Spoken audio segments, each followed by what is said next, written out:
This lovely plant here is either Gomphocarpus fruticosa or Gomphocarpus sissicarpus. The difference between the two is questionable because they do grow in the same area. So it could just be a genetic diversity among the species, like blonde hair or black hair in people. Same species, different hair. Now this little thing here is the carpus, the gompho, the big old swelly thing here. Now this can be either this sort of shape here or in the other variety, it's more of a sphere, okay? I call this plant the fishing plant, and I'm going to tell you why. But first of all, we got these beautiful delicate little flowers here. And underneath these delicate little flowers, you get a little droplet. I call it like the chandelier of nectar. Rightio. So underneath these little guys here, you get each of these underneath has a delicate little droplet of nectar. And what you can do, and you can see all the ants have already got to it, so you got to get early in the morning before sunrise. But you get it like a little biscuit and you just dip it under there and you get all the nectar on your hand. All the nectar comes on your hand. That's one thing. So that nectar is edible, it's delicious. But the reason I call this the fishing plant is because it comes into fruit like this when it's time for the fish. And you can also use this as a float. This will float on the water.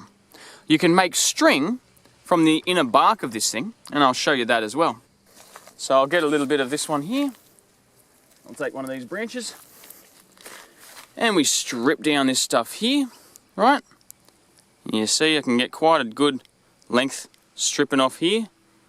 Very nice long length there. Right, all the way through. Look at that. That's pretty beautiful. And another thing you can do here, so that's one thing, right? And you can use that to make a basic twine. Very strong. And another thing, if I rub my fingers along it, we get these real thin stuff here. And this is like dental floss. This is so incredibly thin. Right? And you can actually use that as dental floss because it's so thin and so strong. But you can also use that as fishing wire. So that's pretty cool stuff there. See? Comes off like that. Real freaking strong. So that's about as strong as dental floss. So you can make a float. You can make the fishing line. You can pick your teeth with the dental floss after you've finished eating your fish.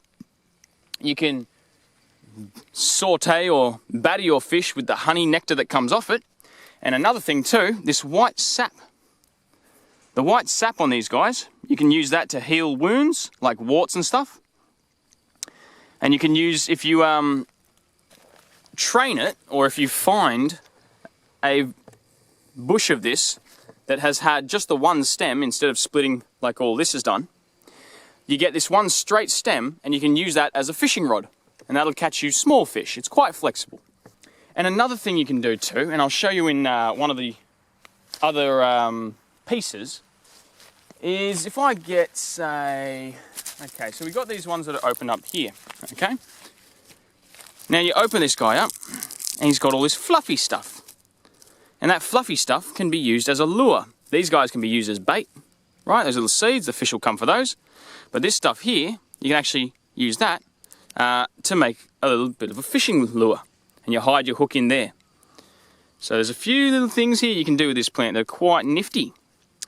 Now, I've collected a whole bunch of this little fluff, and that's what I've got in this little jar here. So very fluffy, beautiful white stuff. A little bit different in colour when it ages. All right, it gets the tannins that come out of the pod.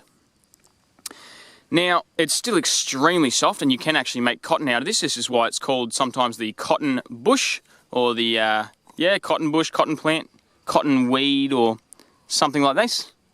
I'm going to pop that into my little jar. Very fluffy, and I reckon you could probably use that to start fire. I reckon you could also probably use the dried inner core to start fire too, but we'll get to that another time. This plant is also the main host plant for the monarch butterfly. If you do have monarch butterflies around your place, chances are you've got this little plant too. So there you go. And another thing too. So when it does dry off, and you'll find a few dry ones around the place, you can actually take the tips here and you break that, right? And you can use this little piece here as a primitive fish hook. And you can either barb that onto another one by tying it in a hook like that. And that'll get caught in the fish's mouth. And we'll get our little piece of string. And we can wrap those two together. You get those in there. We can tie those off together.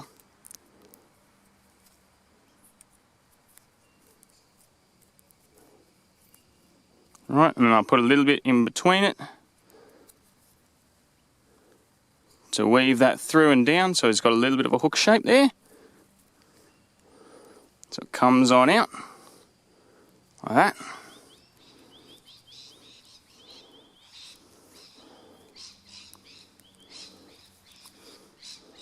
Right, and there's your basic hook. You see? Very simple, gets in the fish's mouth, gets stuck like that.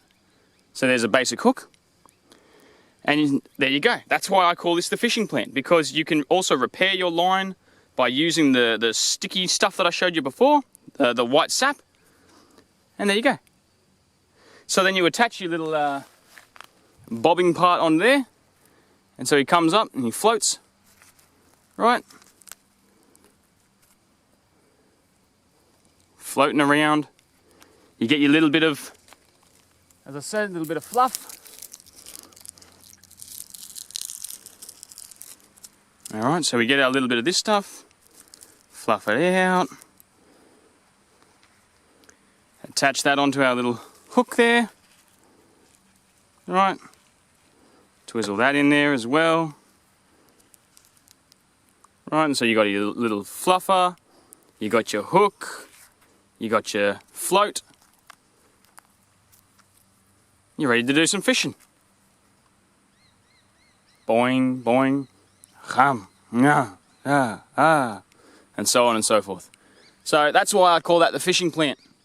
So there you go, Gomphocarpus fruticosa or Gomphocarpus sissicarpus. As I said, the botanists don't even agree whether or not they're two separate species. And as I said, the white sap here, right? All this white stuff that comes out here. That's what you're after. And also, before it ripens, you can also use this. I should show you that. Now, how much does that look like a little fish in the water, huh? That looks like a fish, doesn't it? So that's pretty cool right there. So you hook that again onto your little line that you have, and away you go. Pew, pew, pew, pew, pew. You know, maybe I'll just sit him in there. You know? Maybe there's your lure like that. There you go. Get creative, go bush. Have a lovely day. Another thing I forgot to mention. This plant grows all the way from down near Sydney, Wollongong area, all the way up to at least past Bundaberg. So it's originally from Africa, but it's more than welcome to stick around as far as I'm concerned. Yeah, it's very rare to find a string of that quality.